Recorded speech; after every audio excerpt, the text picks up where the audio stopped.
Kia ora mai tātou, mihi nui kia koutou, ki te mana whenua, tēnā rā. It's really lovely to be here, and I think one of the most exciting things is that we don't often manage to get together as a sector and think about what's coming next. We're often really deep in it, trying to deal with what's around us today. And a few years ago, I think you heard in that kind of extended bio, I went to Stanford, and there's a group of people, I know there's a number of my old classmates in the room, where the Te Hono program is designed to take New Zealanders up to Stanford and expose us to both the business school and the design school, and it's entirely aimed at the primary sector. And while I was there, we did a half-day workshop where we thought about the future, and I got really excited about it, and I went and talked to the person who ran it and said, well, how do I get to join you? And so literally 2 weeks later, I was back on a plane up to Palo Alto, and I trained with the Institute for the Future as a Foresight practitioner. And what's great about that is I'm part now of this international community of people through the Institute for the Future, and it's the oldest futurist institute in the US. And I love this quote about the future being already here. It's just not evenly distributed. If we think about that, there will have been a number of things you've heard in the last day and a half where you go, cool, I wonder if that's going to turn out the way things are.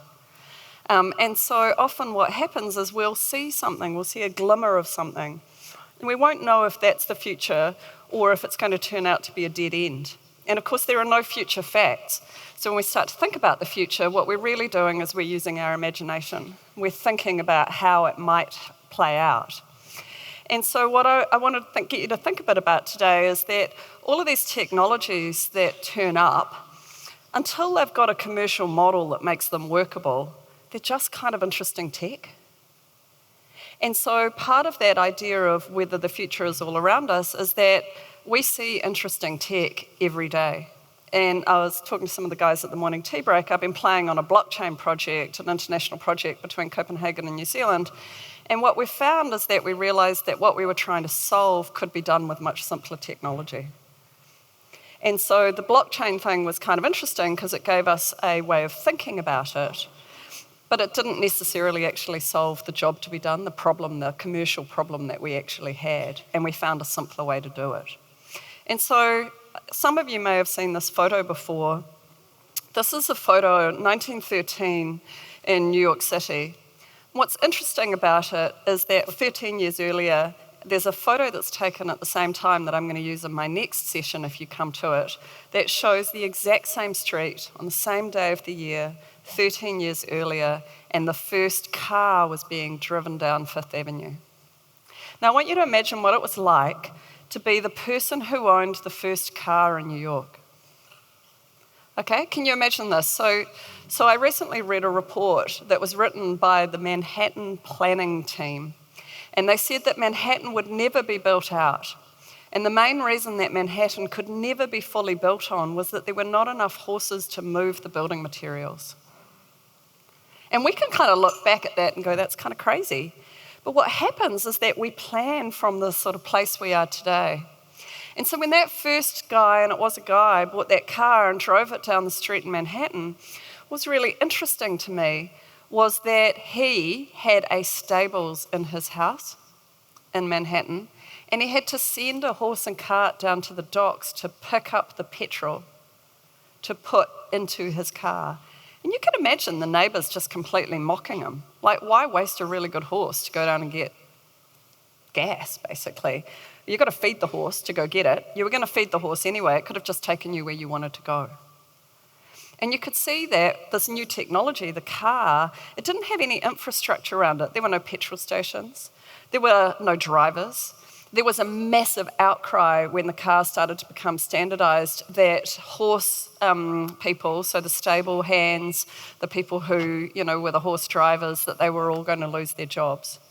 And there was, going back, reading through the newspapers at the time, there was a lot of upset around the disruption that the car was going to cause, and particularly the social discomfort that the car was going to cause in New York.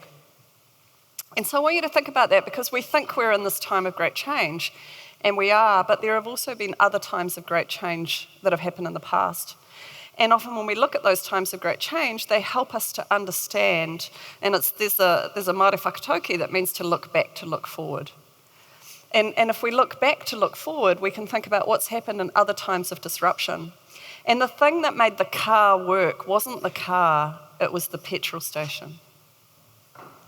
And I want you to have a think about that, because when we think about some of these technologies that we're talking about in these last day and a half, what they need is an infrastructure that they fit around that means that they can become commercialised.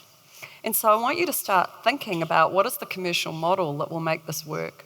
I don't know if you know this, but the virtual reality headset was patented before I was born, and I'm in my mid-50s. And every decade, it's been the next big thing. And does anyone want to have a guess what beat the virtual reality headset for most of that period? It was a small orange plastic item that I desperately wanted for my 9th birthday. And it was called the Viewmaster. Right? And some of you who are my age or older will know what it was. For the rest of you, it was a small piece of plastic. You put these circular things in and you could see 3D pictures of Mickey Mouse or, the Eiffel Tower or whatever it was. It was incredibly exciting. It cost them about $2 to make. And the virtual reality headset, on the other hand, is heavy. The early ones had to be suspended from the ceiling because they were so heavy to put on people's heads. And people would go, virtual reality's coming, it's coming, it's coming. And I'm not saying it's not coming, but what happened is it got beaten by a $2 bit of plastic that retailed for $40. And it got beaten by that for 30 years. And so when we start to see interesting business models, those are the things I want you to kind of pick up on and go, well, that's kind of fascinating. So one of the interesting business models I want to talk about here for a second is Beyonce. And you probably didn't think you're going to get Beyonce in my talk. But if you're in the food sector and you want to reach people, even 5 years ago, nobody would have told you that it was worth spending $700,000 to have Beyonce take a photo of your food and put it on the internet. And yet, she's only the 5th most expensive Instagrammer in the world. And so when we think about business models, I remember when I first looked at Instagram and I thought, well, how are you going to make money out of Instagram? How's it going to work? And what we probably didn't realise, and it's taken some time to become apparent, is that the people who are really making money out of Instagram are the people like a Beyonce and others who are making money as influencers. And so now I can see that there are models that might work for those of us in the agri-food industry, and food is the most beautiful thing, so it's easily photographable. And yet the number of New Zealand food companies that are on Instagram is really small. And so for me, I'm interested in how do I use Instagram to change the business model for my business. Some of you will have heard about vertical farms. What I'm finding really interesting about this is that where vertical farms are making money, and 80% of them are not, okay? But 20% of the vertical farm industry is making money in the US, and the ones that are have a couple of things in common. So one of them is that they've found incredibly cheap real estate. And that cheap real estate is downtown cheap real estate. And number 2, what has happened is that the price of solar power is almost at zero.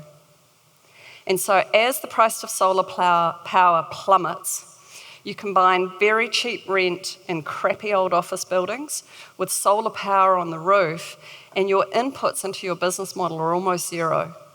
And then you have aquaponics with very cheap water. And the ability for, and this is what's really made it work, is restaurants who own their own vertical farms are the ones who are making money.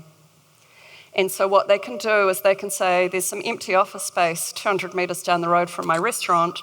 Next week, I'd like baby radicchio. Can I grow it to order? Of course. And I grow that baby radicchio and some basil garnish and some fennel leaves and whatever it is I need. It's cut, it's put in a wheelbarrow, it's walked around the corner. And that is a completely different business model than the current model of growing lettuces and garnishes here in New Zealand and exporting it to California. And so it's not the vertical farm that should be frightening us, it's the fact that they've found a business model combination of cheap power, cheap office space, free water, combined with local production to order. And so what they can do is bring mass customization along with some very cheap inputs, and the infrastructure enables a different business model. We're seeing more and more delivery options, and what we're starting to see happen now is all-you-can-eat delivery options. So pay $10 a month, not Uber Eats per delivery, but $10 a month, and you can have food delivered as many times as you like. And so the other big idea that I want you to think about is three things before I finish up. So one is disintermediation, which is the number of steps between the producer and the consumer is plummeting right now, and the internet enables that. And so the more steps you have in the supply chain, the more trouble you're in. The next one I want you to think about is that everything is becoming a subscription business model, whether it's deliveries, whether it's avocados, whether it's tractors, whether it's your fridge. These things are all becoming subscription models. And the final thing that I want you to have a think about is what's called commodification. And that is that over time, the price of everything drops, whether it's power, whether it's food, whatever it is. So what are we going to do in New Zealand if the price of food drops to zero? Thanks.